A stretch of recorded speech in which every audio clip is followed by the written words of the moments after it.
Hey guys, welcome back to another episode of Our Three Sins. We are continuing on with our Matt Stone and Trey Parker review series, and we promised it to you, and it's finally here. Sorry it's taken so long, but this time we were looking at South Park. Bigger, longer, and uncut.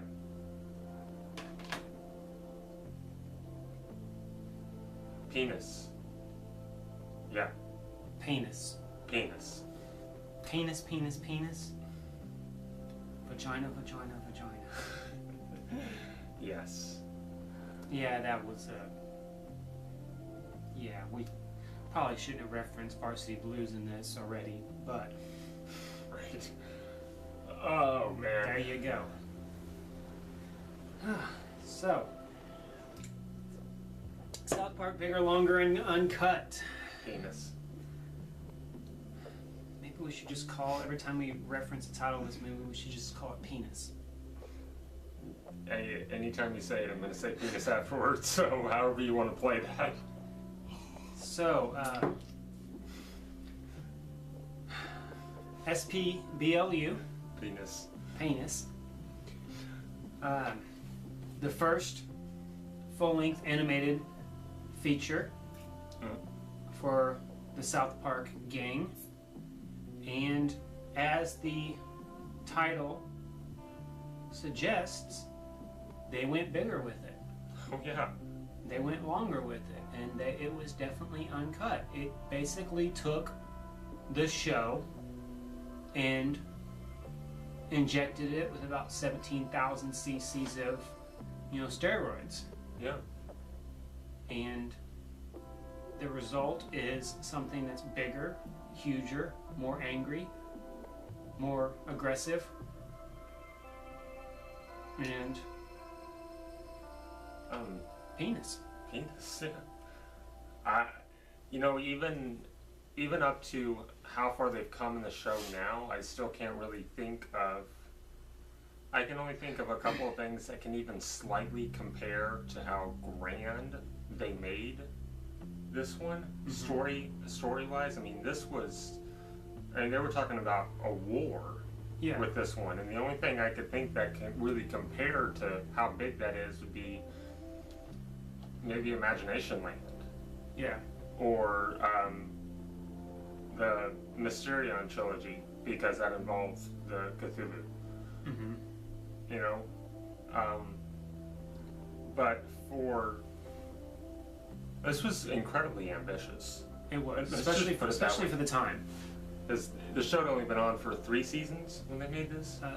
Season 1 was done. They started working on season 2 and 3 at the same time they were working on this. So yeah, by the time this came out, season 2 was on, or maybe season 3 was already going, which is why season 3 was not the best season. No, it was probably the poorest out of all of them, but it's South Park, so there's always still some good stuff. Yeah. And again, as we said with Orgasmo, they were working on this at the same time as the show, and at the same time they weren't really sure if the show was going to keep going or not. Yeah. So they were, especially with a lackluster season 3 coming off of an amazing season 2, they weren't sure, completely if they were going to get renewed or not. But this movie is probably, if there was any doubt about that, this movie is what tipped the scales in their favor. Yes. Because this movie is, I'd say still to this day, the best thing that they've done, South Park wise. Yeah. It was a really fantastic movie, especially at the time. Now, today, if you were to watch it today for the first time, it probably, while it's a great movie, people wouldn't get it. Yeah. People won't get it today as much, unless you're like our age and went through, were living at the time when this came out. With kids, this is 99, so that was 15 years ago. Yep. Something like that. Yeah. And so I weep for the day when kids who are old enough to enjoy South Park gets to watch this, because they won't really get it. Not completely, no. And it's not what he's particularly, I think what he's particularly talking about is, it's not the fact that you had to have been with South Park from the beginning to get it. It's just you had to have been living in the time when this came out to really understand a lot of the in jokes that are in it were so much about things that were going on in society at the time, and some of it still is, but it's not quite as bad. Right. Especially the whole idea of censorship. You know, I mean, that was something that was going very strong. A big button issue at the time. And in the late 90s and early 2000s. But, and I think that that's what you were trying to say. I was trying to get with the the censorship issues. The MPAA was really kind of It was bad. It was kind of bad at the time. Yeah. Yeah. You know, I was in high school at that time. You know, we had just moved to Missouri when this came out. The year this came out was '99. And I mean, I still saw it and I knew about it. You know, I remember a lot of people in high school didn't particularly know about what was going on, especially with the MPAA. I did, and it was high school. So many people didn't care. But you actually got a chance to see this in the theater. Yeah.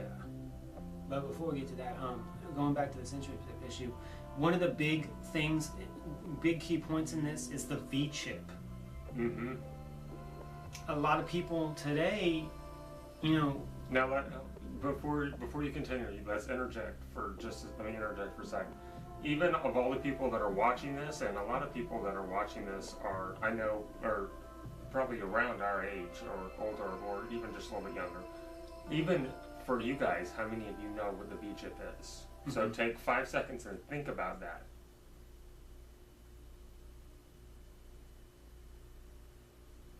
Nope, I didn't think so. For those younger people who don't understand what the Vchip is something that was put into televisions to block unwarranted programming. And it was about the time that show ratings first started to appear, and you could block it based on the show's rating or even content. I guess TVs still have Vchips in them today. I don't know if they do or not. I'm 35. I don't have to censor the shit that I watch on TV. Yeah, I don't know. I know there's parental controls like on the cable boxes and stuff like that. But specifically the device in the TV itself, I don't even know if they still do that or not. I don't know. I want to say that they don't. The idea is still there, but it's not as extreme as that was. Now I think it's more along the lines of like a password system, which. But you have to understand. Kids are going to be able to hack that, at any time. But you have to understand that in '99, the Vchip was a huge deal. Oh yeah. It was like a lot of people were up in arms about this. And it was a good idea in theory. In some ways, justifiably so.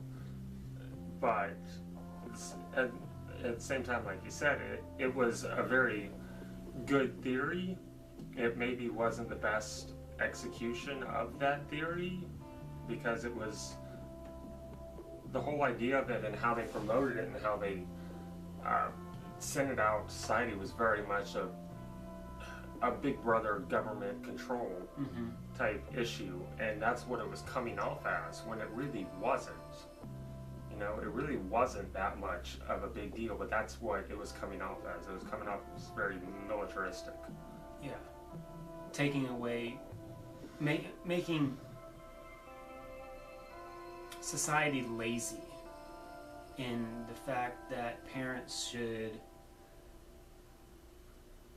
be involved with what their kids watch and explain to them why some shows are not appropriate for them, and let parents be the judge of what their kids watch, because every parent is going to be different of what they feel is acceptable for their children.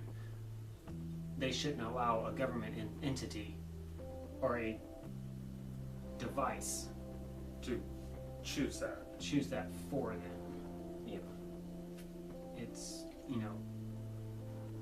kind of could be the beginning of Skynet. Yeah. Let the computers take over Yeah.